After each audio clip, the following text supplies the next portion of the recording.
Well, what have we here? How you doing there, folks? Lame Schmal coming to you from FEMA Region number 3. Some Petrichor action going on out there in FEMA Region 3. If you don't know what Petrichor is, you gotta watch this video to blow your mind, Cookie. I'll leave a link below for you if you haven't seen it yet, but you gotta check it out. Alright, why is it, Leben? You got that picture, turkey up there, huh? Well, I'm just gonna tell you, I'm gonna get right on with it. I just got some information sent to me once again by my dear sister Pam from Canada. She's the one sent me the information on Wee Day with old Mr. Henry Winkler dancing around the stage like a possessed idiot. Remember that? It was from a video I did not too long ago. There's the thumbnail if you want to check it out. I'll put a link below.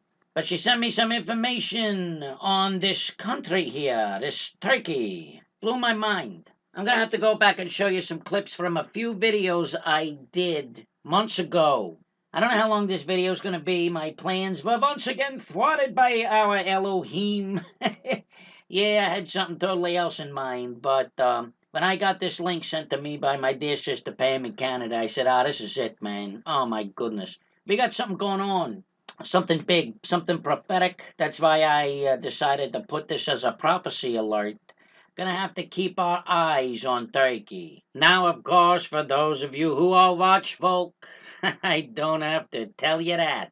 It's kind of like what old Shaul or Apostle Paul told us. Brothers and sisters of the times and the seasons, I need not tell you. We know what's going on. We see it. We got the eyes to see, we got the ears to hear, and we thank Elohim that he has chosen us to be the privileged ones to know and to have those eyes and to have those ears to see what's happening. That's right. And in this here particular video, I'm going to be talking about two fellas that we may be hearing a lot about. One of them you've heard a lot about, the other one not so much. I talked about them. I'm going to show you some clips from these videos I did months past, and you'll see what I'm getting at. Now, one of these fellas lives in Turkey. And the other, well, lives in FEMA Region number 3. That's right. Him we'll get back to.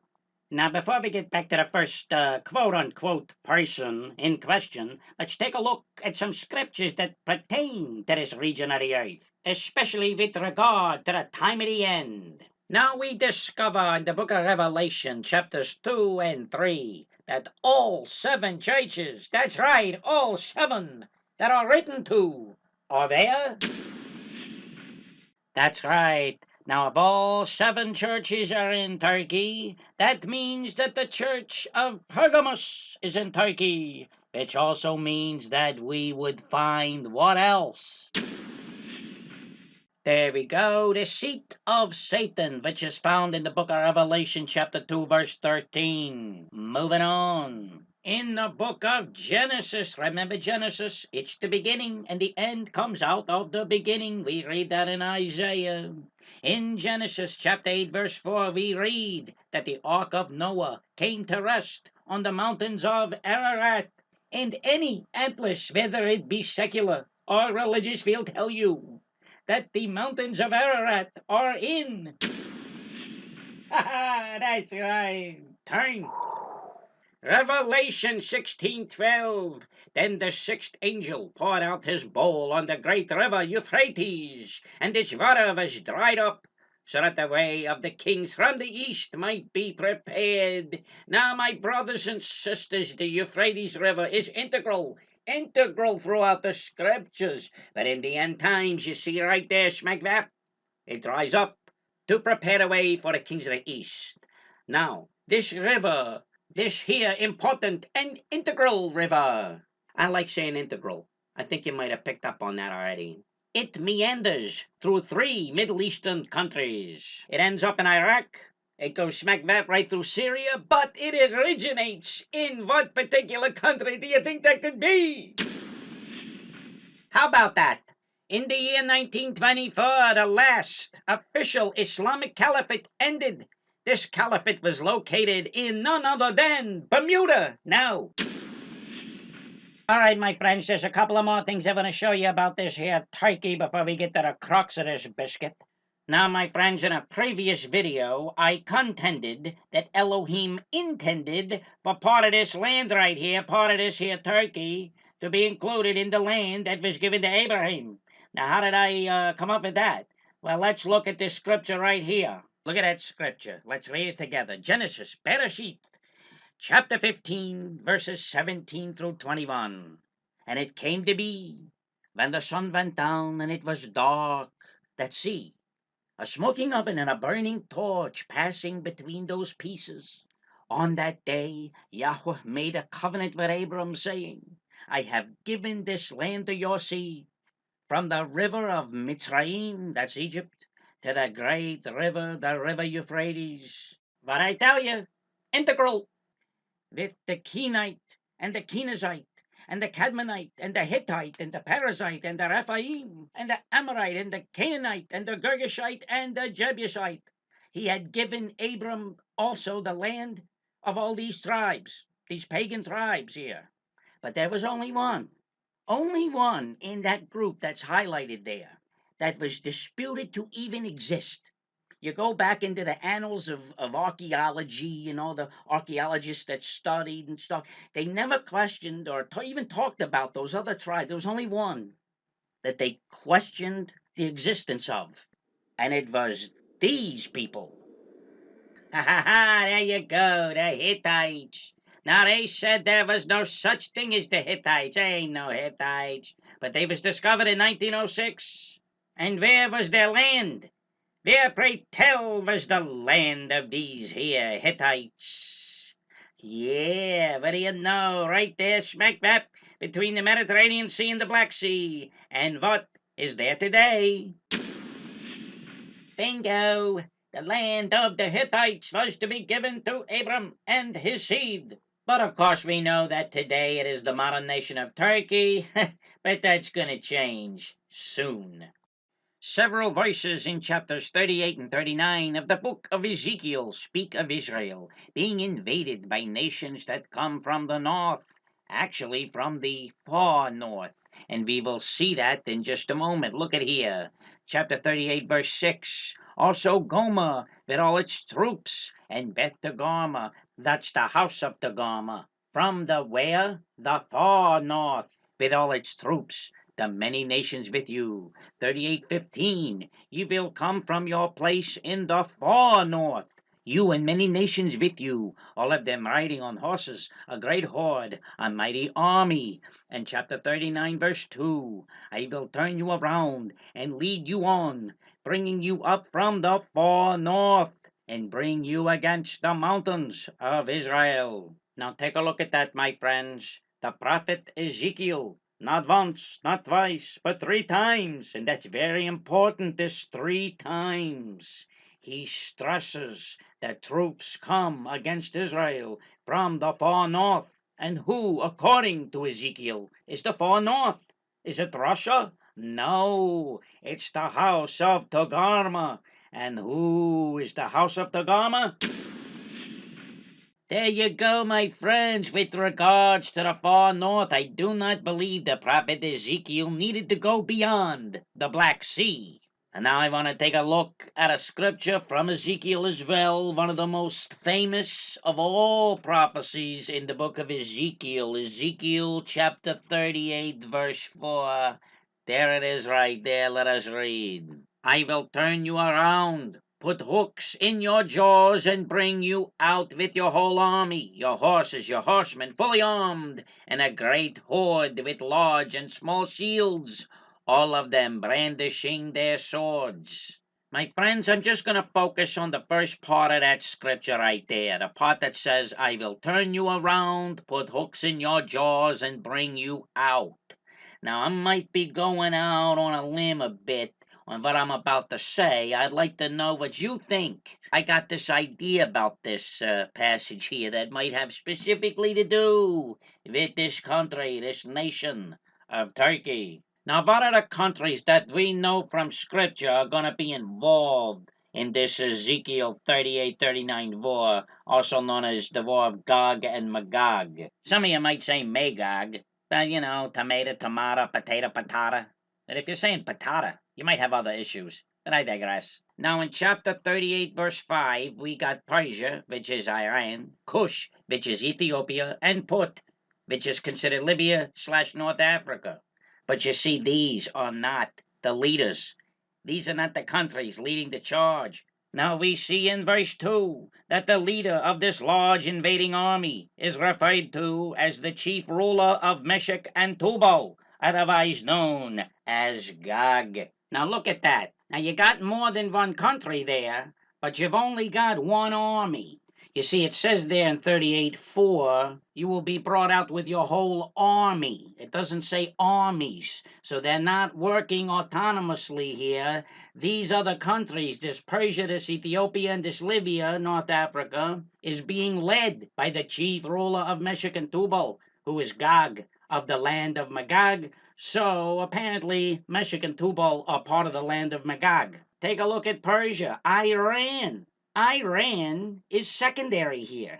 It is the chief ruler of Meshech and Tubal that's the big boy. We don't hear a whole lot about Ethiopia or Libya right now. I mean, they're nowhere near as powerful politically as Persia, but yet Persia's being lumped in with them. According to what the prophet Ezekiel is saying here, Iran at this time will be no more important than Ethiopia or Libya/North Africa if other North African countries get involved in this, which of course is possible. Allow me to reiterate, the leader of a multi-country single army is the ruler of Meshech and Tubal.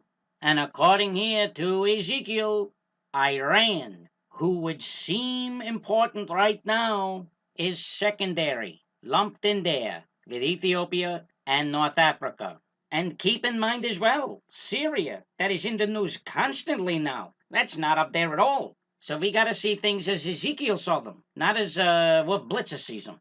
So, Layden, where you going out on the limb? Well, I'm going out on the limb by saying that I don't believe that Ezekiel was talking about Russia when he was talking about Meshech and Tubal. I believe that Goma, Togarmah, Meshech, and Tubal are all Turkey. I'm not saying that Russia's not going to be involved in this. All I'm saying is that Ezekiel was talking Turkey. Is Goma and Togarmah part of Meshech and Tubal? Well, Ezekiel refers to all four as the far north, the remotest parts of the north. And if you look at all the older maps from the 19th century, Goma, Togarmah, Meshech, and Tubal are all within the borders of what we now know as Turkey. Now, I know this may sound really nutty to some of you, but is it possible that somehow or another Russia or Putin himself could become the chief ruler of Meshech and Tubal? Somehow or another depose Erdogan in Turkey and, well, become the ruler of Turkey and thus become Gog of Magog? What a thought! And we gotta remember, too, that Elohim is not watching the evening news like we are. United States, Russia, they've been the prominent countries over the last 100 years. But they weren't when Ezekiel wrote this prophecy. He had to also be talking to the people of his day. And the people of his day were very well aware of the area that is now Turkey. I don't know. This is something that I hope we can all maybe think about together. I got more on this because I tell you, this Ezekiel 38 and 39, it's a conundrum in many areas. For example, and here's where, we get into translation problems. Look at this. Location of Goma, Togarmah, Meshech, and Tubal according to Ezekiel 38:6 and 39:2. The old King Jim says that they are in the north quarters or the north parts. The new King Jim and the NIV just refer to them as being far north. The Amplified Version and the NASB, they refer to them as being remote, in the remote parts of the north, and the Revised Standard Version calls it uttermost parts. Now come on, there's a big difference between saying, oh, it's in the north quarters, and then saying it's uttermost. So what was Ezekiel seeing here? I'm sure he knew the difference between something that was very far away and something that was extremely far away. Now the Hallelujah Scriptures, which is an Aramaic Hebrew translation, also uses the term uttermost parts of the north. And if that is correct, and Ezekiel considered the distance between Israel and Turkey as uttermost, then Russia would have seemed like from here to Jupiter. How is he going to describe that? Okay, now let's take a look at 5 different translations of Ezekiel 39:2, where it tells how Elohim will bring this army into Israel. Okay, the Amplified Version. And I will turn you around and lead you along, and bring you up from the remotest parts of the north, and I will bring you against the mountains of Israel. Here's the New Living Translation. I will turn you around and drive you toward the mountains of Israel, bringing you from the distant north. Okay, here's the Old King Jim. And I will turn thee back, and leave but the 6th part of thee, and will cause thee to come up from the north parts, and will bring thee upon the mountains of Israel. And now for the RSV, the Revised Standard Version. And I will turn you about and drive you forward, another drive you, and bring you up from the uttermost parts of the north, and lead you against the mountains of Israel. And here's the one that really threw me. Here's the NIV. I will turn you around and drag you along. Drag you. I will bring you from the far north and send you against the mountains of Israel. Now look at that. I mean, come on. There is a big difference between being led along and being dragged along. Does a nation that is set on attacking you have to be dragged? So here's the other part where I said I was going to go out on a limb. I was looking at the verse in Ezekiel 38 that starts out the same way as this one here, and I will turn you around. Let's think about that for a second. Do you have to turn something around that is set against you? Think about the Muslim nations. Do they have to have a hook put in them by Elohim to want to attack Israel? No, they want to attack Israel no matter what. Do you think Iran has to be pulled into this? Or do you think they're ready? They want to attack Israel, same way, but perhaps Russia. So I'm thinking, why would someone set on attacking, why would they have to be turned around? Think of a fish. When you hook a fish, it's going the other way. It wants to get away. That's why it's got to be hooked. But like I said, these Islamic nations, I don't think they have to be forced into wanting to destroy Israel. So I started to think this was kind of odd. Or maybe I was getting it all wrong. Maybe it just means Elohim does what he wants for him. Turns him around, turns him this way, that way, smack that, whatever. Is it simply meaning that these nations are nothing but puppets to Elohim and he just moves them about like pawns on a board at his will and pleasure? Or does it mean that something has to happen to a nation to have them turned around, to have them have a change of mind or heart? Think back to previous attacks against the nation of Israel. Did Elohim have to harden any hearts? Did Elohim have to harden the hearts of these particular countries, the ones that attacked Israel? No, they were already hardened. These countries were already set on attacking Israel, and they did so. And that goes for the War of Independence, that goes for the 67 War, the Yom Kippur War, all these intifadas and all that. Elohim did not have to harden the hearts of these Islamic countries in order for them to attack Israel. They were already hardened. It's been Ishmael against Isaac, Esau against Jacob. The hatred has been built right in for all these years. But in all those other wars, you had Egypt, you had Syria, and you had Jordan involved in the attacking. With the Gog-Magog war, there's no Egypt, there's no Syria, and Jordan, they're not mentioned either. As a matter of fact, all 3 of those countries turned out all right in the end. Saudi Arabia, they took part in the War of Independence. They did attack Israel in 1948, but they are no part of Gog-Magog. Iran did not take part in the other wars, but we know where they stand for Gog-Magog, that's for sure. There's Lebanon. They are allies with Iran, but they don't turn up in Ezekiel 38 and 39. Not at all. Libya and Ethiopia are the other 2 countries mentioned. We do not know what's going on with them. They don't seem to be popping up in the news too much, but they will, I suppose, eventually. And then, of course, there's the old Islamic State, otherwise known as ISIS. Don't suppose they need their hearts hardened any. They pretty much got Iraq covered. So when it comes down to it, when it comes to the region, there was really only one country, one nation, that was allies with Israel from the very beginning. a nation of Muslims that recognized the state of Israel before England did. That's right, an Islamic nation that was considered Israel's second best friend. And it was right there, right in the neighborhood. But I did say was its friend. So Turkey, once a great ally of the land of Elohim, did he have to turn you around, as it says in the words of his prophet Ezekiel?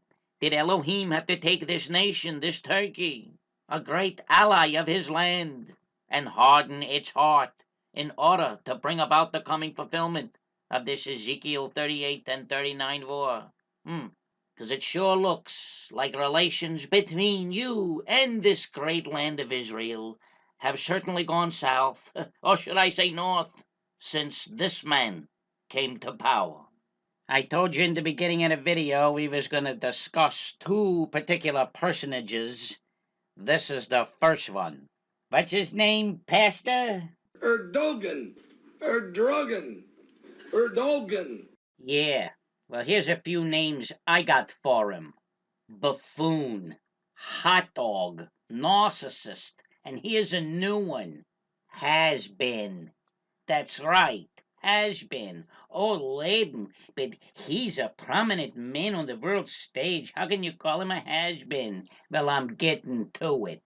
Let me tell you something, folks. Very much unlike his prominent country, this nut ain't gonna amount to nothing. He will not be what many say. Some folks even say he's the Antichrist. That is totally idiotic. This man is no more than a Saddam Hussein wannabe. I can't say that he means nothing because, well, there he is. I'm talking about him in this here video, and he is the Prime Minister of Turkey right now at the onset of the end. But what I'm getting at is that he will not be as prominent as what others have made him out to be. For one thing, well, let me show you a clip from a video I did called Who Can It Be Now? It was posted April 29th, 2015. Check it out. I think that this guy is an nincompoop. He is a buffoon, idiot numbskull. He's nothing more than an attention-seeking opportunist nut. He's a Turkish Al Sharpton, Danny Glover, Harry Belafonte Potts. Now let me tell you how I really feel. Everything I just said is what he is, and what he will be. He will not be the Antichrist. No way. As I said earlier, the Antichrist will be somewhat intelligent. This dude is just a fame hawk. Am I out on a limb here? Well, but let me tell you, my gut is telling me to kick this guy to the curb. He's nothing. However, Waleed believes that he's the Antichrist. I don't get it. I'm sorry. For one thing, the Antichrist is supposed to be partners with the false prophet. Hell, if Erdogan is the Antichrist, he better get himself a new false prophet. I wonder if Waleed thinks Jorge is the false prophet. To me, that's a no-brainer. But Erdogan can't stand Jorge. So unless one of them apologizes over this, over what? Well, look at them articles. Pope calls killings of Armenians genocide, provoking Turkish anger. And then there's the other one. Erdogan condemns, warns Pope Francis over Armenian genocide remark. I don't see much of a partnership here. Take a look at that. Is there anything in Scripture that says the Antichrist rebukes his false prophet? Well, this guy's actually condemning the false prophet. That doesn't seem too productive for the Antichrist cause, does it? All right, now I got both of these blasphemous pictures up. I'm going to stay out on that limb, and I'm going to say, the Pope, that one there, Jorge, he is the false prophet. This one over here is not the Antichrist. There you go, my friends. That's reason enough right there to know that Erdogan ain't gonna last. He and Jorge don't get on with one another. And like I said in that video back, what was that? It was April 29th, I believe. Yeah, the false prophet and the Antichrist must get along. Well, these two don't get along. But even so, I'm telling you right now, I knew it months and months ago that this dude was going away. And now we've got further evidence of that very fact, and the prophetic implications are going to be monumental. Look at that. SIBEL Edmonds explains the Erdogan takedown. Now, I'll post a link for this article here, but there's also a video. Look at what it says here. West prepares to replace their puppet in Turkey.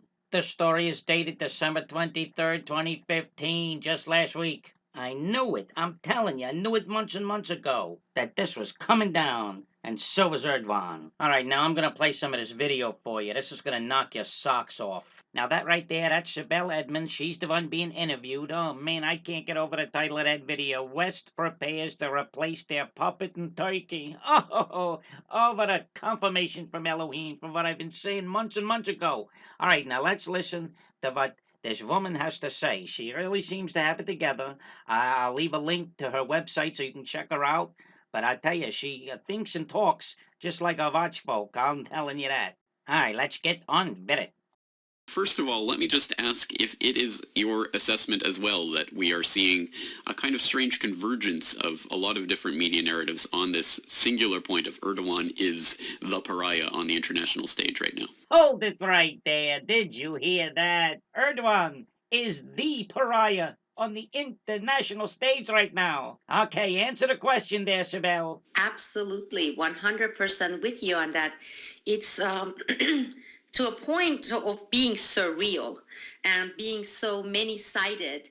As you can see, Turkey has been so isolated because with what's going on between Turkey and Iran, because that relationship has cooled significantly since the beginning of this conflict with Syria, which started by NATO-US operations in 2011, and we covered that. Did I just hear her say that the Syrian civil war was started by NATO and the United States?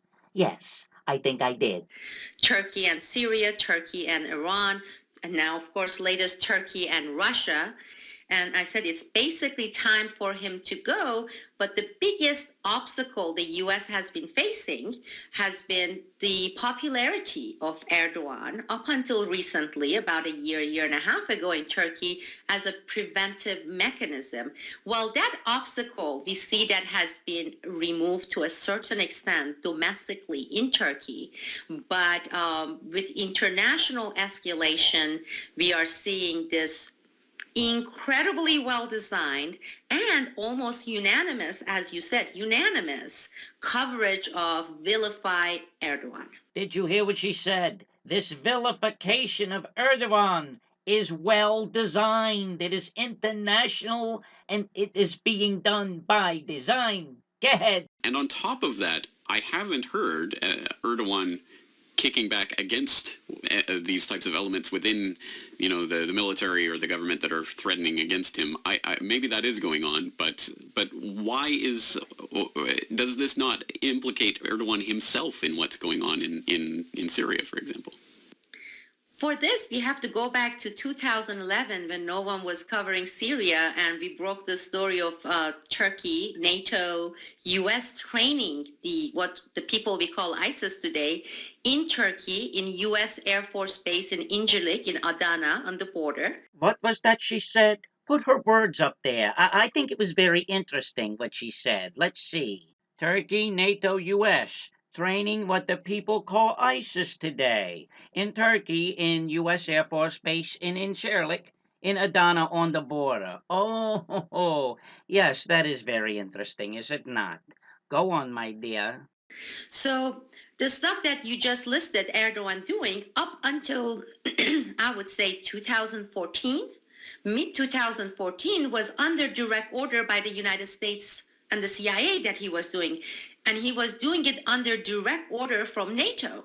So in terms of training ISIS, which was actually NATO troops and US troops actually doing the training in the base, all those were completely done under direct order by the United States and together jointly with the United States. Well, Turkey, Erdogan found itself in this situation saying, you told us to do this. Now we have 500,000, by then it was 500,000, now it's close to 2 million refugees coming in. Plus, we have basically declared war against Assad. This has wrecked our relationship with Iran and decreased commerce, okay? So they ended up singularly continuing what the United States, NATO started. So we're going to go ahead and do it our way. And that's what we have been seeing in the past 1 year. And with the entire scenario now has, of course, a new active participant, which happens to be Russia and Putin. Aha, the plot thickens. Man, oh man, remember my little speculation earlier about Putin taking over Turkey and possibly becoming the ruler of Mishik and Tubal? Well, it won't sound so far-fetched after you hear what she's got to say about old Vlad. Now, I can't show the whole video. I'll leave a link so you can watch the whole thing. The interviewer, right before what I'm going to show you, was talking about how the press, both mainstream media and the alternative media, how they're all ganging up on Erdogan, but they happen to be loving after Putin. Listen to this. Wait till you hear this. What do you make of the Russia worship that's going on in a lot of sectors of the alt media right now? I have been talking with certain U.S. reporters and correspondents, and they are specifically told, as long as you do not criticize Russia or Putin, okay? This actually goes beyond and above what our mainstream media is doing here. It's disgusting. So under these circumstances, with that level of hypocrisy, it's mind-boggling. We have this major, it's a big percentage of people, intellectuals who write, who are worshiping Putin. They really treat Putin as Messiah. He's the people's president. And in fact, I just saw some dummy is writing about how Putin is celebrating whatever holidays, New Year's, among the people in some village in Russia because he's the common man's man. And I'm disgusted. I am disgusted, but I'm also frustrated. You're not alone, dear sister. No, not at all. But even though old Vladimir seems to be the man of the hour lately, competing with Trumpy for headlines, he nor Trumpy is the other personage I was speaking of when I started the video. I wanted to talk about Erdogan and this other one that I'm getting ready to bring up. Now, thus far, in the clips of Ms. Edmonds here, we've established that there is, by design, a vigorous effort to get Mr. Erdogan out of the headlines. Now, before we get back to her for more very, very important revelations, oh yes, she's got more, I want by way of a video that I made last February to introduce you to that second personage, one that, as I had pointed out earlier, you don't hear much about in either the mainstream or alternative press. And that too, my friends, is by design. The video I made was called Turkish Delight. And in that video, I introduced you to this man here, who, as I said, lives in FEMA Region Number 3. Let's play the clip. Ladies and gentlemen, this man lives in FEMA Region Number 3, in a gated compound. Apparently, this man is very wealthy. Look at that, what that says up there. How a man in Pennsylvania's Pocono Mountains is causing chaos in Turkey. And read this little sentence right here. Imam Fethullah Gulen lives in the Poconos, but he's one of the most powerful men in Turkey. He's a religious scholar with grandfatherly looks and often poses for pictures with books behind him. If you're not familiar with Turkish politics and religion, chances are you wouldn't suspect he is one of the most powerful religious figures in the world. Here's another one.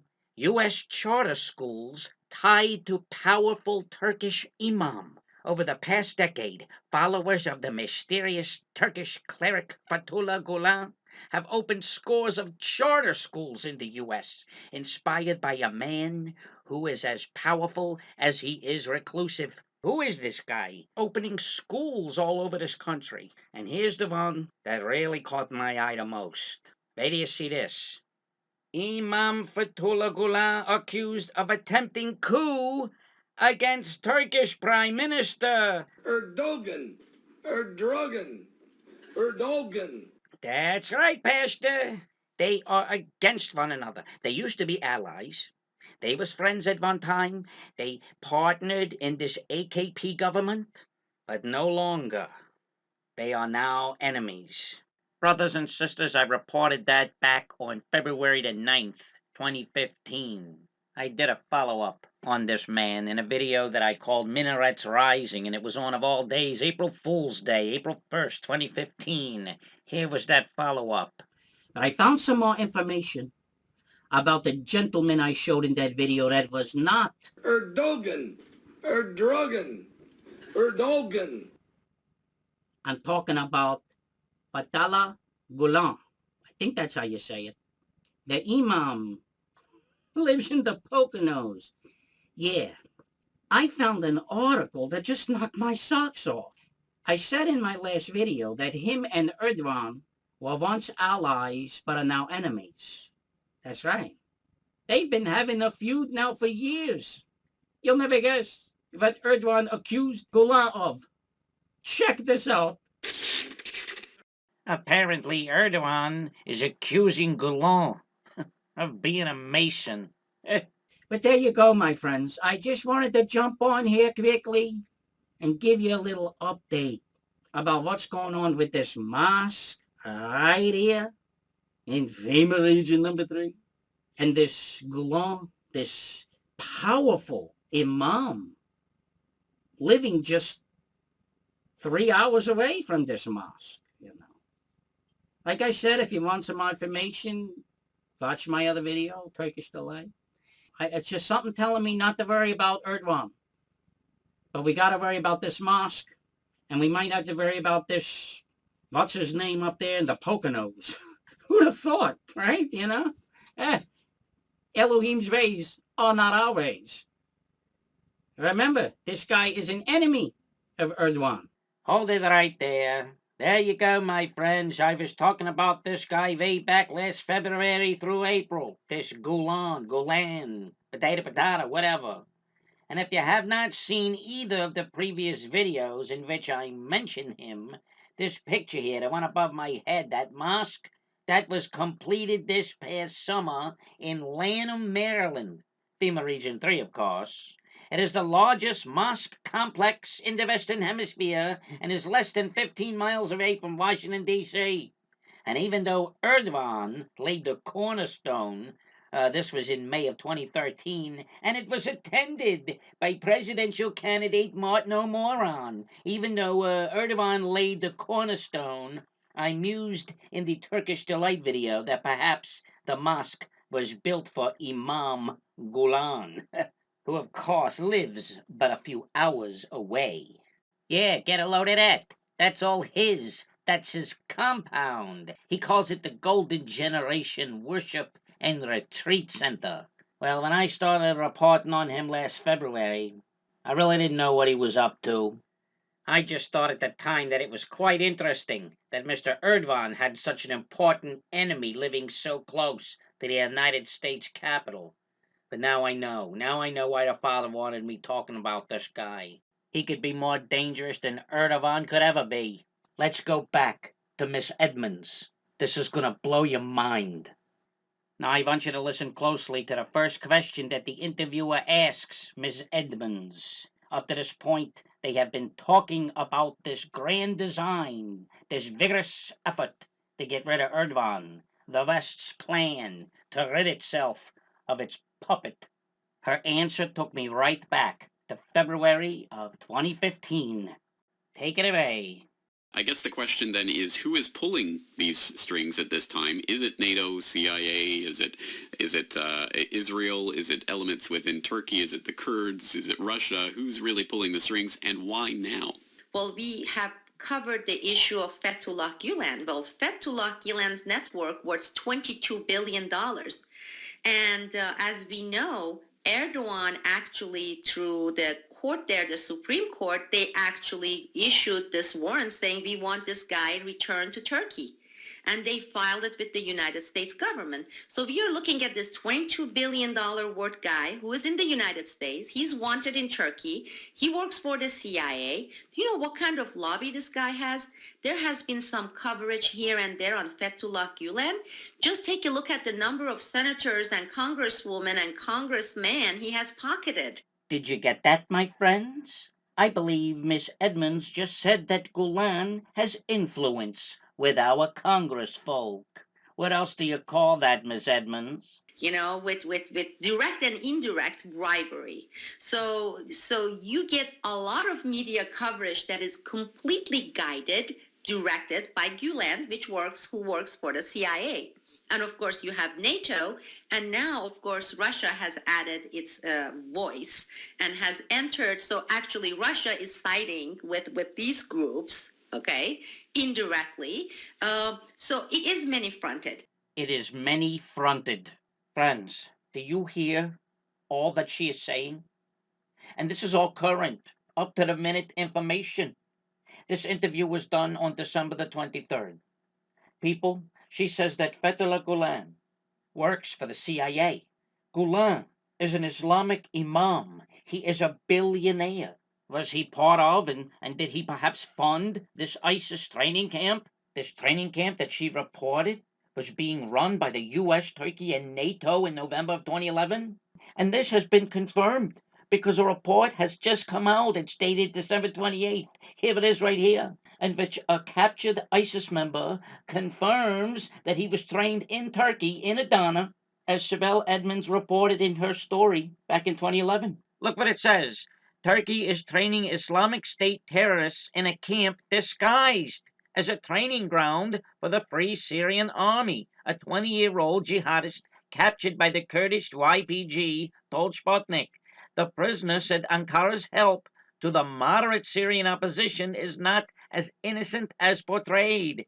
Captured by the Kurdish People's Protection Unit, fighters in northern Syria in November, Abdurrahman Abdulhadi, a Syrian national turned Daesh Islamic State fighter, says he was trained in Turkey before receiving his first assignment with Islamic State. In August 2014, I was training in the Turkish town of Adana with one of ISIL's emirs, Abdulhadi said, adding his month-long training was completed with 60 other fighters in the camp, not far from the airport. That's in quotes. So apparently he was in range of this Air Force base that Miss Edmonds talked about. She was reporting this in 2011. Did anyone pay attention? Did anyone even know who SIBEL Edmonds was in 2011? And that she was uncovering that the U.S. and NATO were training terrorists in Turkey under the guise of building up a rebel force to take out Assad in Syria?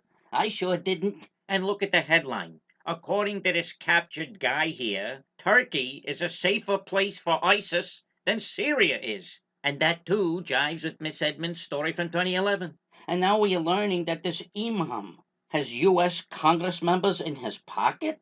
Here's the story. The USA Today story dated October 29, 2015. Listen now to the interviewer. He goes into this in more depth with Miss Edmonds. There is an interesting blip on that radar that I would like to get your take on. USA Today back in October had a report on the Gulen movement secretly funding 200 trips for U.S. lawmakers and staff, and then in November followed up with more evidence of hundreds of thousands of dollars of improper campaign donations coming from the Gulen movement. Why on earth is USA Today covering this, and what do you make of that? It is interesting. I was surprised, really surprised when I saw that article, but I have to give the credit to pretty strong and determined movements. It started with these teachers who started blowing the whistle. These are American teachers because Fethullah Gulen, Mullah Gulen, also has the biggest charter school chain in the United States. and he's been bringing these teachers from Turkey, etc. But this group, they have been doing great job, and they don't give up. I mean, I know because I'm on their email list, so they have been bombarding reporters, trying to educate reporters, because most of them is like, who's Gulen? We don't know anything about Gulen. Listen to that. Did you hear what she said? The press don't even know who Gulen is. They have no idea he's bribing Congress or perhaps training terrorists, sitting up there in the Poconos. She was surprised they even covered the story. All right, go ahead. And unfortunately, nothing really came out of that because, I mean, the name of these U.S. representatives, I mean, these people should be jailed for treason, okay? Foreign bribery, given to congressional U.S. representatives, okay? Of course, we know about Hastert and all the stuff, but at least you would think when it gets into the mainstream media, front page of USA Today, something would take place, right?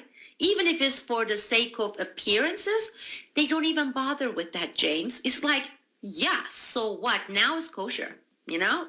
They didn't even go about issuing a statement condemning the article or denying it. They are basically looking Americans in the eye and they're saying, yeah, so what? What are you going to do? Because you have had thousands of cases like this, you know, thousands. You haven't done anything. In fact, let's just make it official. That's what we do. What you going to do? And the learned helplessness that you cover frequently is exactly that. Because you would go and ask any Americans, anybody, they would say, it's disgusting. But as far as why don't we do something about it, they would say, well, there's nothing I can do. It's the highest level learned helplessness. And without breaking that, things are just going to get much worse. And I don't know, you and I are going to be doing the same thing, talk about apathy, talk about learned helplessness.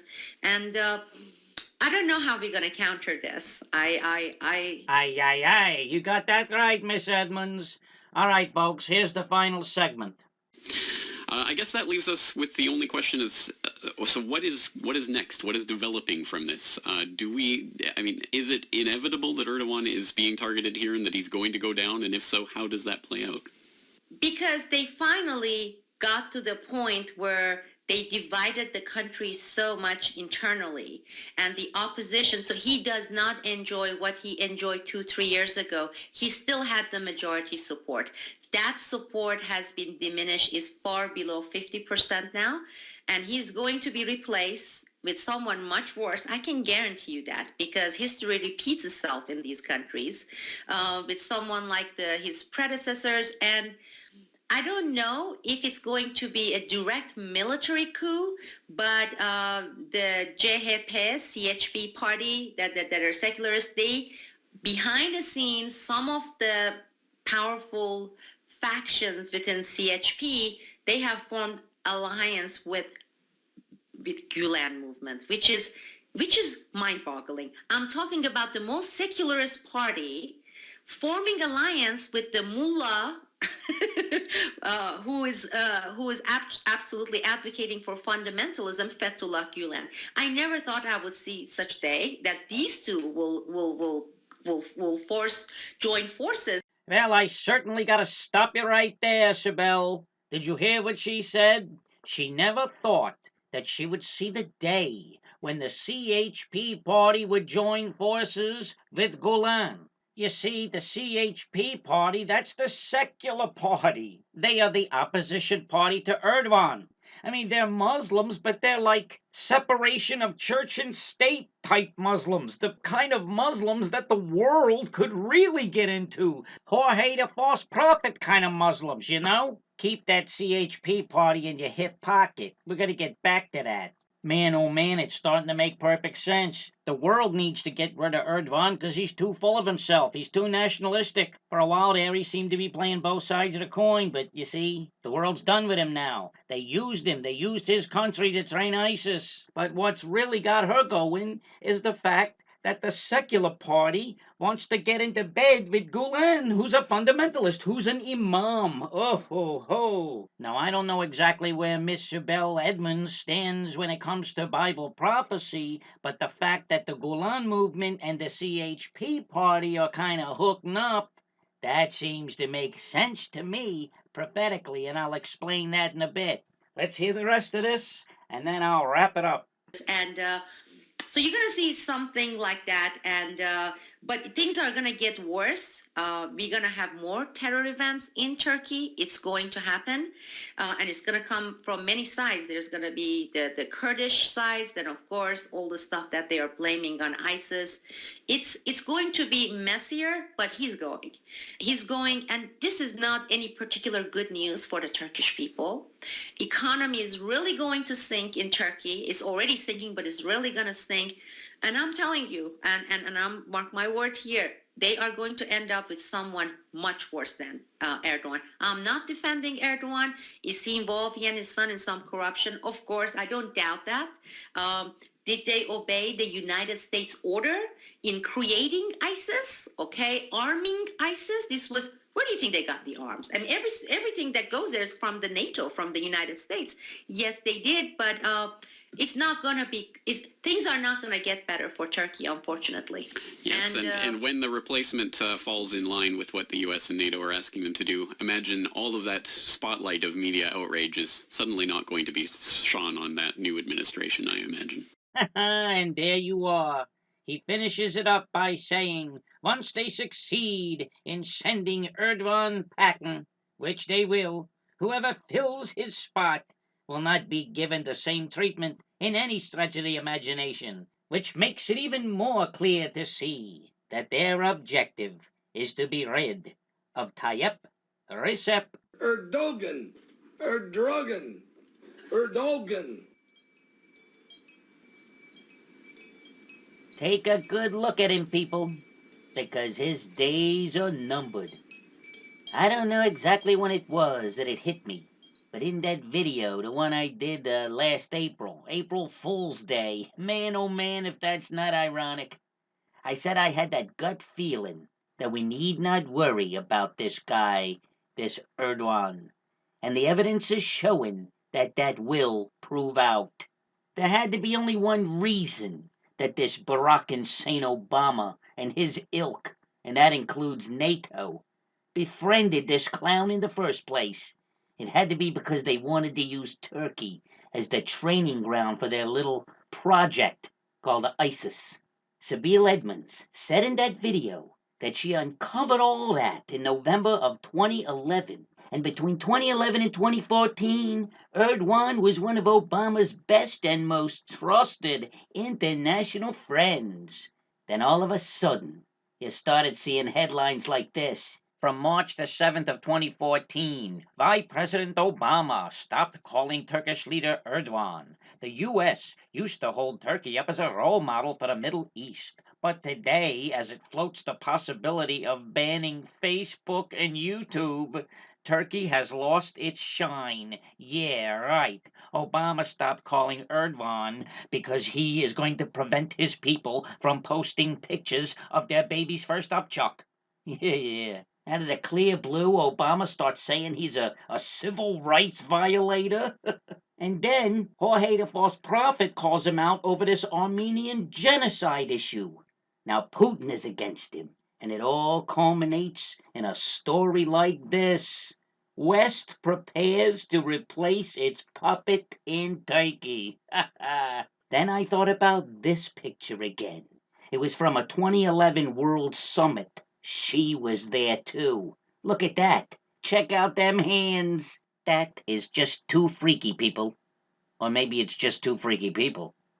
Isn't it interesting that she becomes the Time Magazine Person of the Year and he becomes International Pariah of the Year? Oh, and remember this photo here? I showed it in my November 23rd Prophecy Alert video. It's of the world leaders doing their hand gesture and wearing their climate change propaganda shirts, with Missy Merkel leading the pack. And look, you see they allowed Stephen Harper to be depicted, but where's old Erdogan? Persona non grata, that's where he is. And then I got to wonder. I wonder where the Imam Fethullah Gulen stands on this issue of sustainable development. I wonder if he believes in their agenda.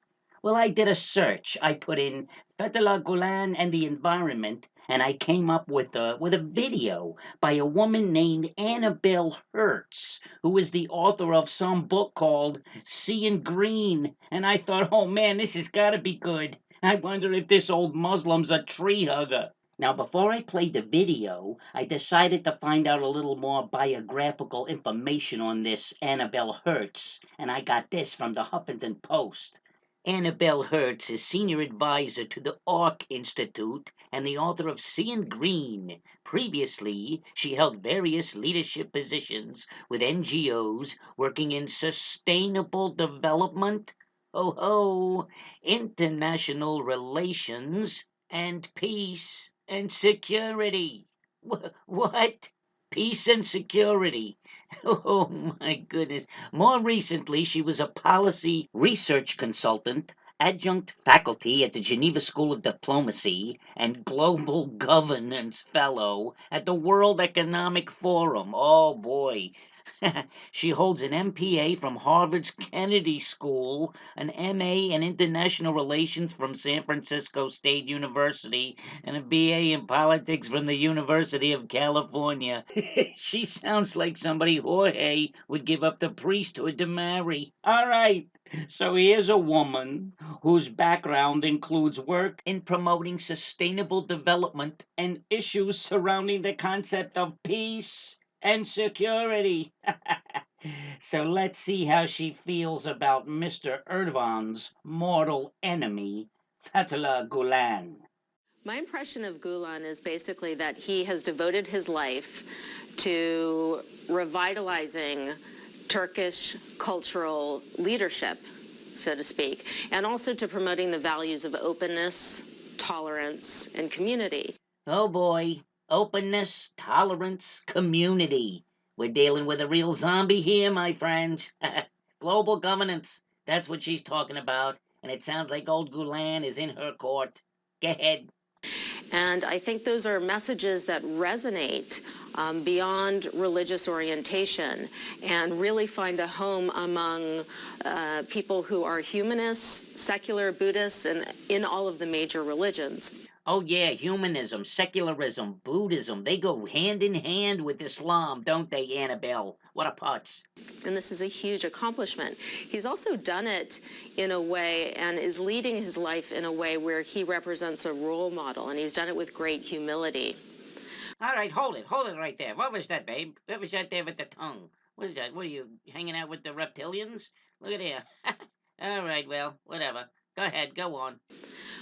While his foundation is Islamic, as I said, the values that he talks about really appeal to a wide-ranging audience.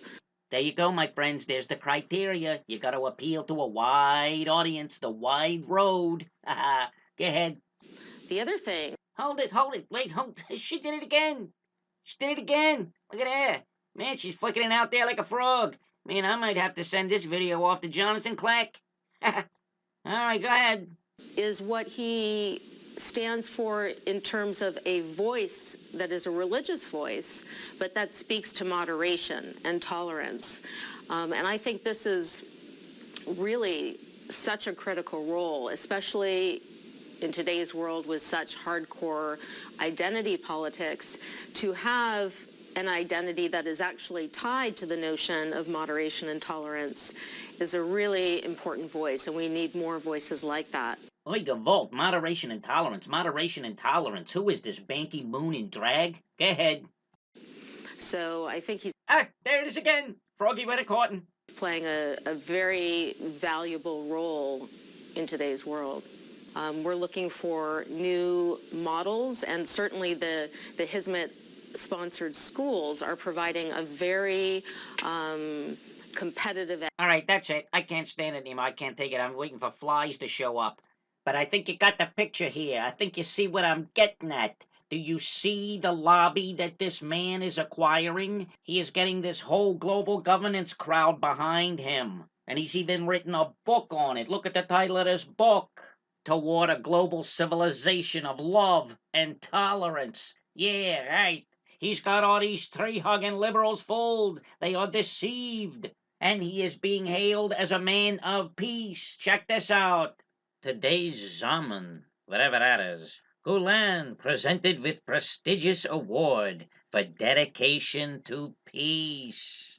And this is from April 10th, 2015, 9 days after I did my first report on this man.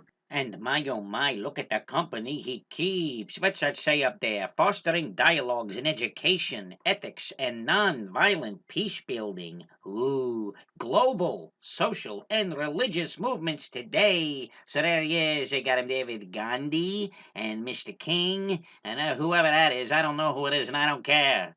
And then there he is, Fethullah Gulen, the man of peace. Yeah, right. Are you ready for this one? Here's one you're really gonna love. From the Gulen Institute, bragging about how our 42nd president, Bill Clinton, thanked the Gulen movement for their contributions to what? World peace and security. Isn't that wonderful? You want to know what's interesting? I'll show you what's interesting.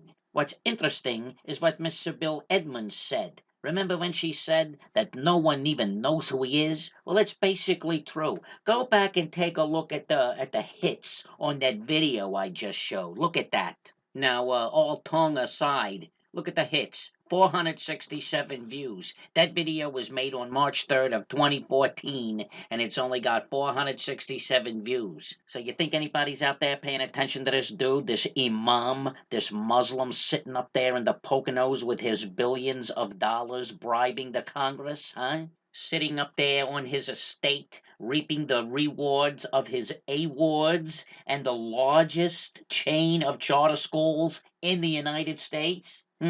And how many people out there are aware that a lawsuit was filed against this man in U.S. District Court? It was reported December the 10th, this past December the 10th. Read it with me.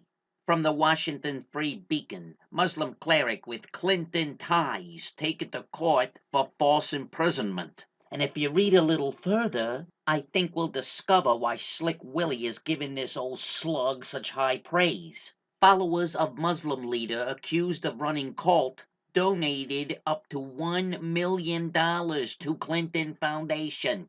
So it would appear that he is a little more interested in just bribing Congress. He may want to get a little bit involved in our election process, How about it, Donald? How's about the next time you run into your old buddy Hillary, you ask her if she knows the imam, huh? You won't. Now, I will leave a link to this story so you can read the whole thing, but I'm going to read those few little paragraphs that are there. Let's read this. It's really interesting. An Islamic Turkish religious leader whose followers have donated up to $1 million to the Clinton Foundation is being taken to court on charges that he is using U.S. taxpayer dollars to fund a reclusive cult that is indoctrinating U.S. children and silencing critics by force, according to a copy of the legal complaint filed Wednesday in a U.S. district court. Look what it says there, reclusive cult. Isn't this showing that SIBEL Edmonds' story is ringing true? Remember she showed that picture? You know how it looked like you had to go way back in the woods to get to the place, like it was some kind of fortress? All right, going on. Fethullah Gulen, a Muslim cleric whose movement has been described by critics as cult-like, stands accused of using hundreds of millions in taxpayer funds to establish more than 120 charter schools in the United States that are used to proselytize and indoctrinate American youths. Hey, maybe he can hire Henry Winkler, huh? Remember that? I am powerful. I am powerful. I am powerful. I am wonderful. I am wonderful. You're a sicko. Get him out of here. Get out of here. Sicko. People, if this story is correct, and there is even the slightest possibility of this Muslim using hundreds of millions of dollars, taxpayer dollars, for schools to indoctrinate American children, then what Elohim told me in his still small voice back on April Fool's Day is right on. Erdogan is not the one we should be worried about. It's him. And the thing that I believe is extremely, extremely prophetic, and the most important thing that Ms. Edmonds said in her video, is the fact that the CHP party, the secular party in Turkey, Erdogan's opposition, is talking to Gulen. Everyone must understand that the CHP party is the party of this man, Mustafa Kemal Ataturk, a man that turned the nation of Turkey into a virtually European country. He westernized it, and it was his ideology that made the recognition of Israel by a Muslim-majority country a reality. They did so in the month of March in the year 1949, and it would be 30 years before another Islamic nation would do so. Now I want to read some important scripture from Ezekiel 38. Ezekiel 38, verses 10 and 11. Read them with me, my friends. Thus says the Adon Yahweh, On that day it shall come to pass that thoughts will arise in your mind, and you will make an evil plan. You will say, I will go up against a land of unwalled villages. I will go to a peaceful people who dwell safely, all of them dwelling without walls, and having neither bars nor gates. It's a very familiar scripture for the watch folk, is it not? Now think about this, my brothers and sisters. With Erdogan in there, I don't see this happening.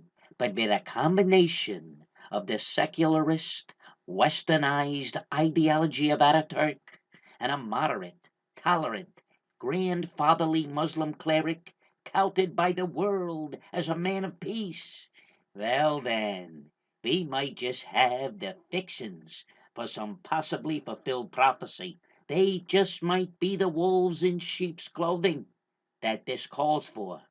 You see, Erdogan is not a wolf in sheep's clothing. Erdogan is a wolf in the clothing of an arrogant boob. Israel is not going to drop its walls and open its gates for such as that. Now I know you might be saying, Laban, this old man, this GULEN, he's pretty old. He's an old dude. Well, you know, people, we're not talking about the Antichrist here. We're talking about the ruler of Meshech and Tubal. Perhaps if these two entities, this GULEN movement and the CHP party, perhaps if they come together as one, the respected and loved old Muslim cleric will give his blessing to the man leading the CHP. His name is Kemal Kılıçdaroğlu, who is, at least from everything I've read, a socialist. I mean, this guy seems exactly what the world would go for. They would love to have this guy in Turkey, it seems. The United Nations and Jorge, I think, would plots over this guy. I mean, he's a Muslim that acts like a Catholic. Like I said, we're not talking about the Antichrist here. We're talking about the country that leads the battle of Gog and Magog. And whether it would be the current leader of the Turkish CHP party or not, it just seems like the CHP party would be perfect. The party that Israel might see as their friend, but in reality would be the wolf. I'm going to bring this puppy in for a landing now and wrap it up by showing what sealed the deal for me in my concluding that the nation of Turkey will be the nation that Elohim turns around and brings against the mountains of Israel in what is known as the War of Ezekiel 38 and 39. Now, in the beginning of this video, we saw that the land that is Turkey was/is very, very prominent all throughout the scriptures. I mean, come on now. All 7 churches of Revelation are there. The seat of Satan is there. Noah's Ark came to rest there. The great river Euphrates originates there. And there are several things that I didn't point out. There's the fact that the Apostle Paul was born there, and Antioch is there, the place where the followers of Yeshua were first referred to as Christians. And you know, in my research for this video, I came across a website. Now, I haven't, for reasons of time, been able to verify this, but the site claimed that 60% of the locations mentioned in the scriptures are located within the borders of Turkey. Now, that would be an interesting study in itself, would it not? But I do believe, my friends, that Elohim has a special place in his heart for this land, once called Anatolia and Asia Minor, and today, Turkey. In reading Ezekiel 38 and 39, we see that Elohim speaks very succinctly to this one called Gog, this chief ruler/prince of Meshech and Tubal.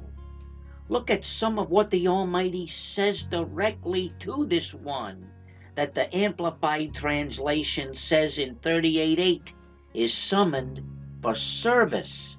I find it interesting that Fethullah Gulen himself refers to his movement as Hizmet, which in Arabic means service.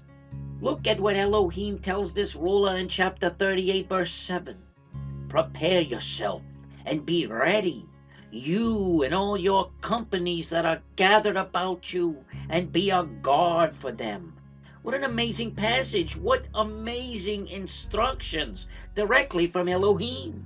Does that sound like instructions to one that will be utterly destroyed? But he does. He does destroy this Gog.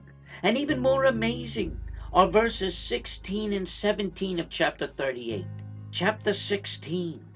In days to come, Gog, I will bring you against my land, so that the nations may know me, when I am proved Kodesh through you before their eyes. That is an absolutely mind-boggling statement from Elohim, telling the world that he himself is shown sanctified, Kodesh, through this one called Gog. How many instances in Scripture is a human being written of in that manner? Not too many. To be informed directly by Elohim that through you I will be shown to be holy? Man, oh man. And then there's verse 17, which utterly blew my mind. Verse 17, let's read that. This is what the Adon Yahweh says. You are the one I spoke of in former days by my servants, the prophets of Israel. At that time they prophesied for years that I would bring you against them. Brothers and sisters, this is a direct clue from Abba Father himself, that elsewhere in his word we have information about this prophecy. Through Ezekiel, we are being told that prophets before him, Ezekiel that is, spoke of this Gog and the fact that he would come against the land of Elohim. And look, it even tells us they prophesied about it for years. So we know it's in there. We could do like it says in Proverbs to search it out. Oh, what a study that is. It is a treasure for us, my friends. We know from Ezekiel 38:17 that prophets who preached prior to Ezekiel spoke of this major war of the time of the end. Let's be Bereans and get on that, eh? And once again, how many people in Scripture does Elohim actually single out by saying from his own mouth, as he does in verse 17, have I not told the world about you, O Gog? That's what he's saying. Man, oh man. Yes, Elohim does destroy this personage, this chief prince of Meshech and Tubal. But boy, does he ever give him some powerful recognition in the word. And now, here's where I return to what is called in Turkey the CHP party. Allow me to preface by saying what I say during most of every video I make. I plan a video, Elohim changes the plan. Well, in this instance, it is no different. Prior to making this video, I couldn't get something off of my mind that I had recorded well over a month ago. It was this. It was footage of a Trident missile launch off the coast of California. It took place on November 9th of 2015, not too long ago. When I saw it and the subsequent photo, I could only think of one thing. That's right, an arrow. I thought about the white horse of Revelation chapter 6. I thought about the legend, as it is not in Scripture, of the mighty hunter Nimrod, the legend that he shot an arrow up into the Shamayim at Elohim. I did a bit of study on it and took note of Psalm 64, verses 6 and 7. They plot injustice and say, we have devised a perfect plan. Both the inward thought and the heart of man are deep. But Elohim shall shoot at them with an arrow. Suddenly they shall be wounded. Look at where it says, they plot injustice and say, we have devised a perfect plan. Very reminiscent of Ezekiel 38 verse 10, is it not? But for some reason, the Father's reason of course, I didn't feel strongly enough to use it in a video. That is the footage of the missile that looked to me as an arrow. That still small voice, the one I wait for, I did not hear. And so, I used it not until this video right here. The reason, in but a moment, will be made quite clear. Now, since I was turned around by Elohim and made to do this here video about Turkey, I understandably was reading and rereading Ezekiel chapters 38 and 39. And in the reading, I came upon chapter 39, verse 3. Then I will strike your bow from your left hand and make your arrows drop from your right hand. Now this of course reminded me of the aforementioned Psalm 64 verse 7. Now as I said, I had my own plans for the video and I had set out on them when lo and behold, I was sent the video of SIBEL EDMONDS by my dear sister Pam in Canada. I watched the video through and much unlike Ms. Edmonds, who was mind-boggled, I was struck by the possible prophetic significance of a GULEN movement CHP party merger, having not been up to that point familiar with the ideology of the CHP, not having yet discovered that it was the secularist westernized party of Ataturk. I went immediately to have a gander, and what to my utter amazement do I see? I see that the party platform has 6 tenets that they live by. 6 tenets represented in its logo by 6